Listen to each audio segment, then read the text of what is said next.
সবসময় হুমকি, তারা সবসময় হুমকির কারণ, তারা সবসময় হুমকির কারণ।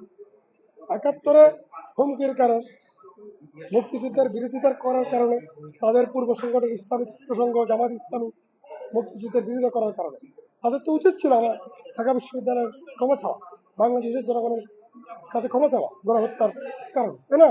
সেটা তো চায় না।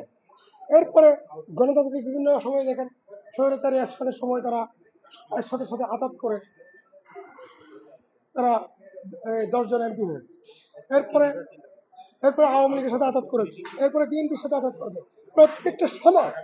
প্রত্যেকটা সময় তারা আঘাতের রাজনীতি করে, জনগণ বিরোধী আঘাতের রাজনীতি করে। অবশ্যই তারা ঢাকা বিশ্ববিদ্যালয়ের জন্য হুমকি, অবশ্যই তারা ঢাকা বিশ্ববিদ্যালয়ের জন্য হুমকি, এবং তাদের কারণে ঢাকা বিশ্ববিদ্যালয় তার চরিত্র হারাতে পারে।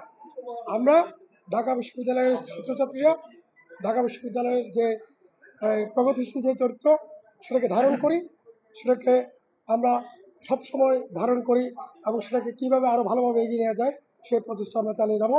এবং মুক্তিযুদ্ধের যে আদর্শ, সে আদর্শকে লালন করে আমরা উন্নত মানের একটা ঢাকা বিশ্ববিদ্যালয় প্রতিষ্ঠার জন্য লড়াই করব।